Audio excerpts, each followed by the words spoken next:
happy? The sheriff is standing right here, helping us out. Gonna give us a permit for prospecting. That's right, sir. Just doing my duty. Alright, welcome back. It's just another mining show, and I am back in the Los Padres. We are heading for an unnamed prospect. It was actually claimed at one point, a long time ago, about 40 years ago, and no claim on it since. So thought I'd go take a look at it, see if there's anything the old timers left behind. It's pretty hard to get to, except by off-road vehicle, and by vehicle I don't mean a car, I mean motorcycle, quad, something like that. Also, on my last video I was hinting at putting together a little business plan and describing high, mid, and low quality ore, right? They call grades, and what that's all about, and what I need if I'm going to start a business and actually do this for a living. So truth be told, I don't do this for a living, it's just a hobby. I love it because it's a mystery, trying to find something that's hidden, and there's clues out there, and that's what I love about it.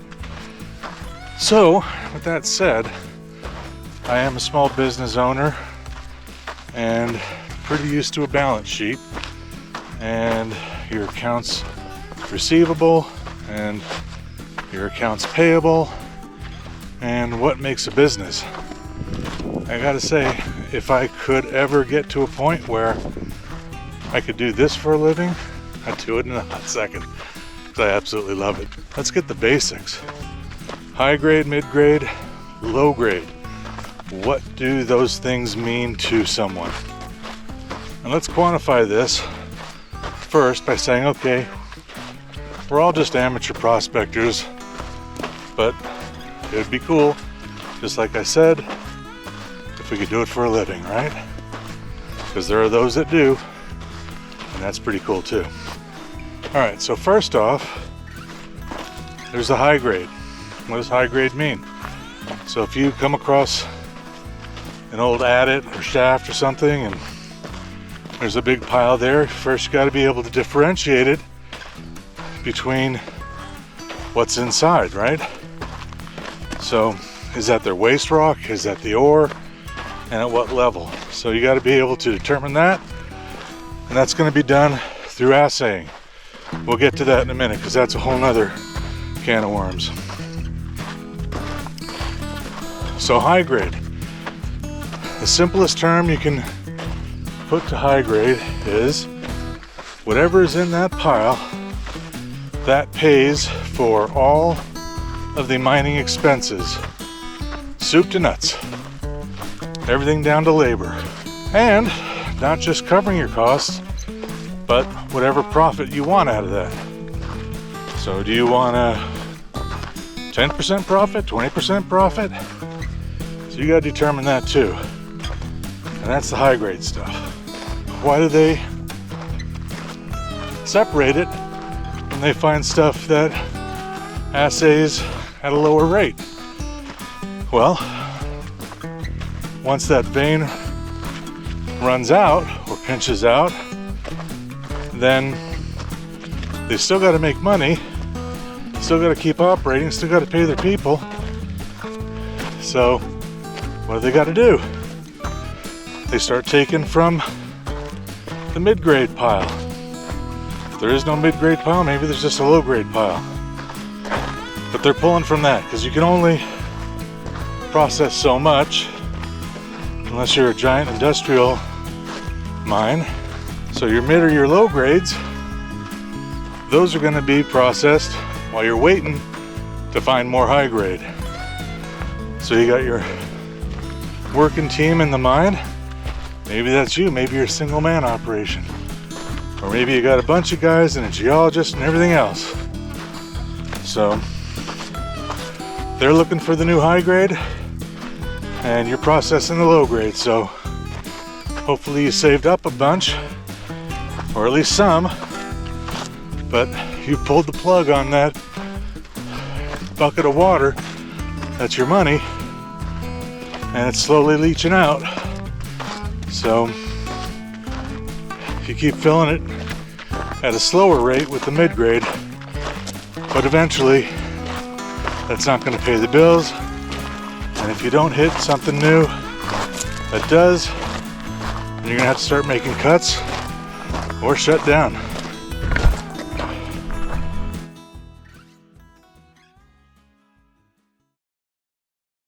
Yeah, we're getting close now,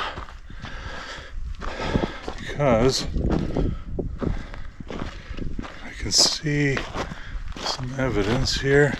This part was fenced off way back when, and the gate is open, kinda, but that's an ancient gate. So, you know, another tip, I carry one of these little e-trucks on me, because sometimes your phone is a little janky about getting a GPS signal. These things are purpose built for it. So, oh yeah, we got, there we go, we got cans on the ground there, a couple of them at least, and looks like a prospect hole right there. So it's getting more and more interesting. Definitely in the right area.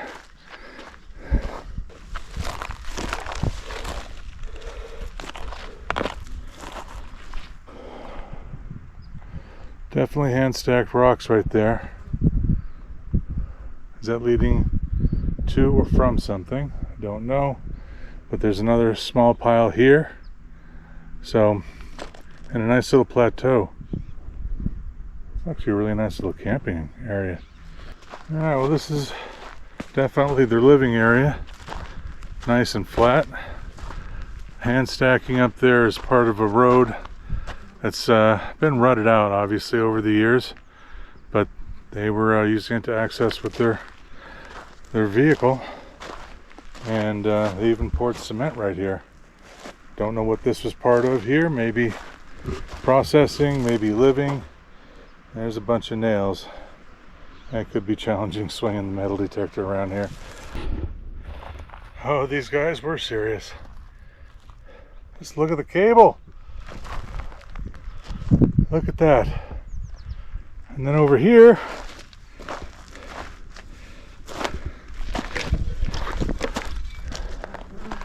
they got a tank, I'm guessing fuel. This, that is plastic knife. Yeah, we'll pack that out. Old one. Look at that. They cut out the middle to save weight. Yeah. We'll pack that one out. I also have these in the rock here. We're definitely hauling something.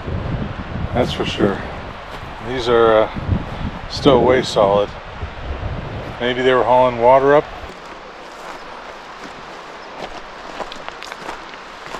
And we have signage.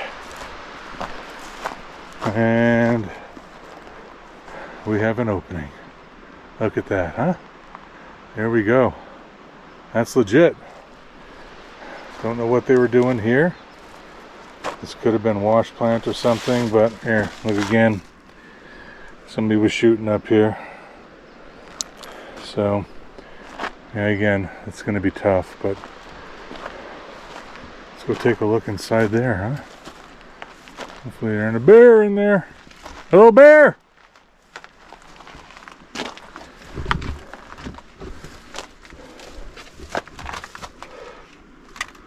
It looks like it's collapsed a little further in too. This thing ain't moving. Oh yeah. If you want to access this bad boy, you're gonna have to do it from up above.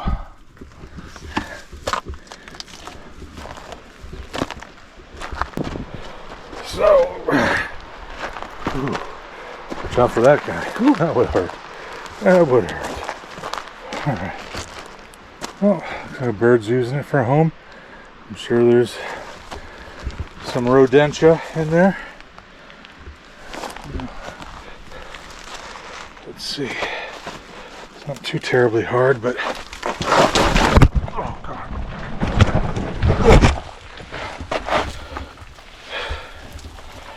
Whew. On cue, he says, not too terribly hard, and sits his ass down. Ah. Yeah, you gotta watch out. If you look at this conglomerate here, just Riverstone, it's no bueno for any type of excavation. I don't think it goes in very far at all. No, it does not. A little water there. Boy, this would be a perfect hibernating cave for a bear.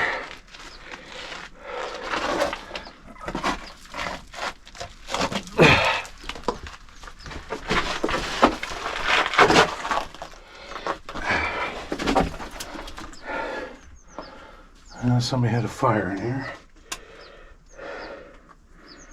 Let's take a look. Let's see if we can light this thing up here.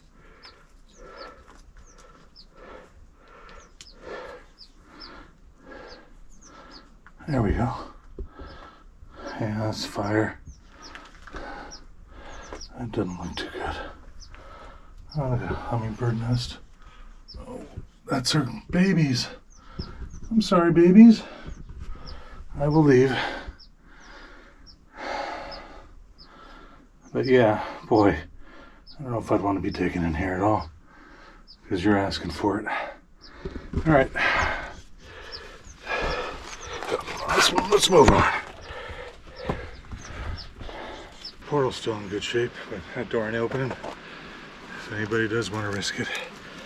And there's just too much soot you'd have to clean off to even see what your ore values are, if at all, but I doubt there's any stringers in there. It looks like it was all just alluvial.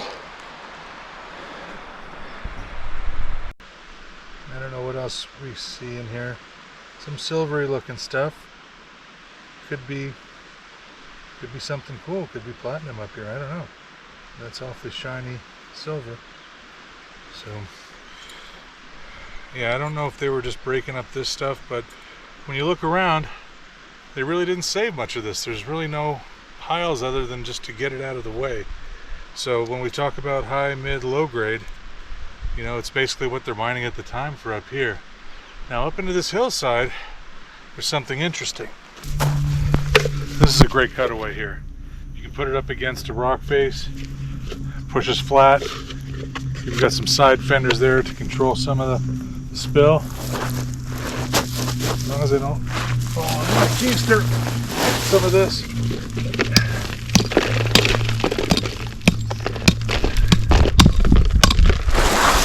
Woo.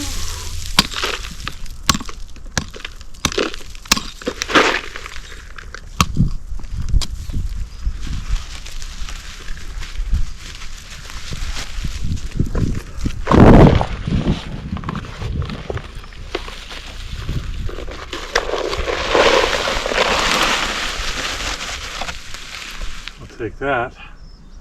So I'm gonna beat feet now, but I think my impression on this place is they actually had a cable tram that was a fuel tank for the motor and whatever generator they had. So yeah, we'll head out of here and then head downstream a bit. Hey, flies. What do they feast on other than lonely prospectors? I don't know. All right, I'll see you in a bit. 21st century prospecting. Yeah, they had it back at the time they were digging this hole out here, but air conditioning, gotta love it. So, gonna have myself some lunch. Got my nut bar. Hey, yeah, I know I resemble that remark. But continuing on how we started the episode with high, mid, and low grade, or the low grade, we never got to that, but yeah, you're just spending money faster than you can make it, more than the mid grade. So it just depends. High, low, high, mid, low, whatever it is. So what we're going to talk about next is what you do when you find something. And if you're lucky enough to find what you think is high grade, now you got to assay it. And then depending on that assay, you got two different ways to go. You got the easy assay, where you just send in crushed rock, generally about 20 grams, nothing bigger than an inch. They'll crush it, they'll assay it. It's expensive, can be upwards of $150, maybe $200, and with the modern gold rush we got going on right now, it could take you a month.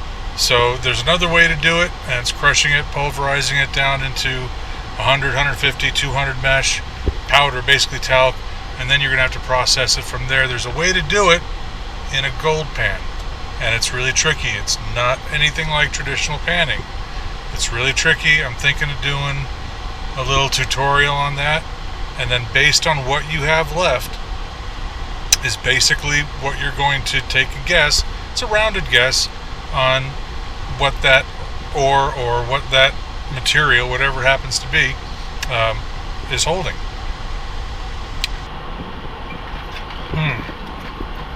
Love a good ice chew. Mouth was getting sticky. So, based on all that, you're going to take a guess. You're going to say, okay, this is half of an ounce per ton, or 3/4, or an ounce, or whatever it is. And obviously, if it's over an ounce per ton, you're dancing on the ceiling, but not just yet, because when you look at this particular place that I just visited, getting a ton of ore out or processing it on site is going to be a monumental task, right? I told you there's no easy way in or out. It's on foot, it's on motorcycle, maybe a quad in some places, but that single track was a little sketchy, and a quad, even if you loaded it up with all the stuff you need and loaded it all out with all the ore that you're going to crush, you know, there's an issue. So even if this tested out great here, probably not worth my effort.